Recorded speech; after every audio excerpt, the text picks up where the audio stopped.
বৌভাতের দিনই স্রোতের কাছে নিজের ভয়ের কারণ তুলে ধরলো সার্থক। হ্যাঁ বন্ধুরা, ভিডিওতে লাইক দিয়ে দেখতে থাকুন। সাত সকালবেলা হওয়া মাত্রই ভাত কাপড়ের অনুষ্ঠানের পর হঠাৎ করেই সার্থক স্রোতের ঘরে গিয়ে স্রোতকে দরজা লাগিয়ে বলতে থাকে যে, স্রোত, আমার এমার্জেন্সি তোমাকে কিছু কথা বলার আছে, হয়তো বা এগুলো যদি আমি না বলি তাহলে হয়তো বা আমার দম বন্ধ হয়ে আসবে। তখন স্রোত সার্থকের মুখ চেপে ধরে বলতে থাকে যে, একদম স্যার, মরার কথা বলবেন না। আপনি মরার কথা কেন বলেন বলুন তো?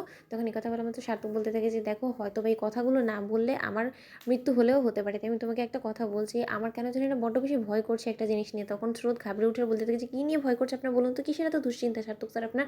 আপনি কলেজ নিয়ে কোনো কিছু ভাবছেন? তখন এই কথা বলা মাত্র সার্থক বলতে থাকে যে, না, সেসবের ভয় আমি পাই না, কিন্তু তার থেকে বড় একটা ভয় কাজ করছে আমার মনে, এটাই যে যবে থেকে আমি তোমাকে এই স্মৃতির সিঁদুর শাখা পরা অবস্থায় দেখেছি, আমার বউ রূপে দেখেছি না, তবে থেকে কেন জানি না আমার মনে হচ্ছে যে এরকম করি এক ঘরে এক ছাদের তলায় যদি আমরা একটা বছর গোটা কাটানোর চেষ্টা করি, তাহলে হয়তো বা গোটা জীবন ধরে তুমি আমাকে বেঁধে ফেলবে তোমার নিজের ভালোবাসার জালে। তাই আমি চাই না যে এরকম কোনো দুর্বলতা আমার মনে তৈরি হোক। তখন এই কথা বলা মাত্র স্রোত হেসে পড়ে আর বলতে থাকে যে, কেন স্যার, তার মানে আপনি আমার ভয় পাচ্ছেন যে হয়তো বা আমি আপনাকে আমার ভালোবাসা দিয়ে ঘায়েল করে ফেলতে পারি? তাহলে আপনি বুঝুন যে আমার মধ্যে কিছু এমন একটা ইন্টারেস্টিং অবশ্যই লুকিয়েছে, যেটা কিনা আপনাকে ঘায়েল করার জন্য একাই যথেষ্ট। তখন এই কথা বলা মাত্র সার্থক বলতে থাকে যে, এই তুমি এরকম করে হাসছো কেন বলো তো?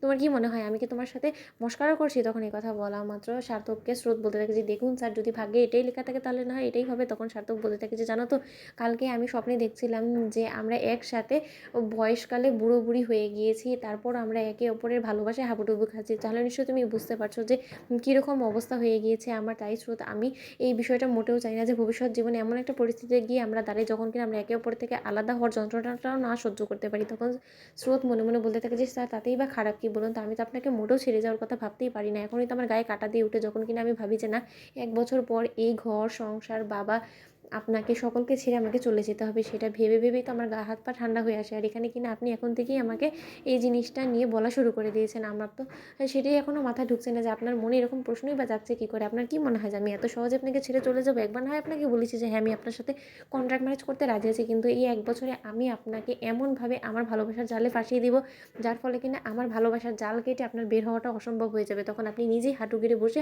আপনার ভালোবাসার কথা, আমার প্রতি যে ফিলিংসটা আছে, সেটা আপনি আমাকে বলতে বাধ্য হবেন। তখন সার্থক বলতে থাকে যে, আমি ভুল বললে তুমি আমাকে ক্ষমা করে দিও স্রোত, কিন্তু তা সত্ত্বেও আমার কেন জানি না মনে হচ্ছে যে আমাদের একে অপরের থেকে যথেষ্ট পরিমাণে দূরত্ব বজায় রাখাটাই বেটার হবে। কারণ ভবিষ্যতে গিয়ে যদি আমরা এতটাই কষ্ট পাই, তখন তো আমাদের এক হওয়া ছাড়া আর কোনো রকম কোনো অপশন থাকবে না। আর তুমি নিশ্চয়ই চাও না যে আমার মতন একটা খারুস বর তুমি পাও। তখন স্রোত বলতে থাকে, নিজের মনের কথা প্রকাশ করে, যে দেখুন স্যার, যদি খারুস বর এরকম হয়, তাহলে আমি এরকম বরের সাথে গোটা জীবন সংসার করতে রাজি আছি, আমার কোনো আপত্তি নেই। কিন্তু এখন আসলে আপত্তির কারণ তো আপনিই হয়ে দাঁড়িয়েছেন, যেখানে কিনা আপনার গোটা পরিবার আমাকে চায়, শুধু আপনি আমাকে চান না। তো বন্ধুরা, বিশেষ ভালো লাগলে লাইক এবং শেয়ার করে সাবস্ক্রাইব করতে ভুলো না।